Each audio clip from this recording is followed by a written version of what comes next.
Certi amori non finiscono, fanno dei giri immensi e poi ritornano, lo cantava Antonello Venditti della storia tra Enrico Valmati e la Sestese, tornati insieme dopo pochissimi mesi dall'ultima partita. Esonero per Fabio Carletti, a cui vanno i ringraziamenti da parte della società, ed ora inizia un nuovo capitolo della storia verde stellata.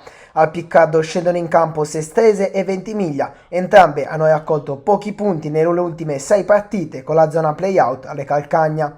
Fischia Bergonzi di Savona il primo squilla di marca sestese con il tiro di Moretti parato facilmente dall'estremo difensore. Già al 10° minuto si sblocca la partita con un super gol di Berruti, il quale si fa beffe di 3 giocatori avversari e quando si trova al limite dell'area lascia partire un mancino che si insacca preciso nell'angolo alto della porta e il Ventimiglia è avanti. Non si fa attendere la reazione della Sestese perché 11 minuti più tardi Balestrino vede l'inserimento di Gioca. Il numero 4 gonfia la rete dell'1-1, complice anche una deviazione del difensore. Dopo un giro di lancette i verdestellati ribaltano la partita con un gol fotocopia. Balestrino serve col contagiri Gioca che trafigge il portiere con questo diagonale e porta la partita sul 2-1.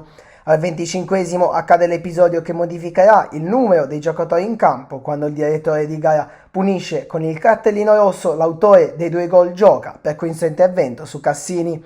Oltre il danno alla beffa perché il fallo è avvenuto dentro l'area di rigore, perciò da dischetto si presenterà Sparma che spiazzerà Cannavò e riequilibrerà subito il match. Alla mezz'ora Cassini mette una gran palla per il numero 10, la lascia rimbalzare una volta, poi col mancino colpisce al volo spedendo un missile alle spalle dell'estremo difensore, gol che rivedremo sicuramente nei reel della nostra pagina Instagram e TikTok.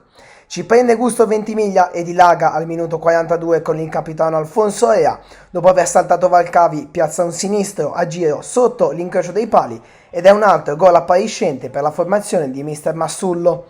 Nella seconda frazione i padroni di casa hanno una ghiotta occasione. Moretti scarta l'avversario, poi mette un pallone teso al centro per Castelli che cestina clamorosamente un importante pallagol a pochi passi dalla porta. Secondo tempo dominato dalla Sestese, sull'auto di sinistra si propone Galluccio, palla per Curabba che si inventa questa girata su cui è attento il numero 1 del Ventimiglia, al quale nega la rete del 3-4.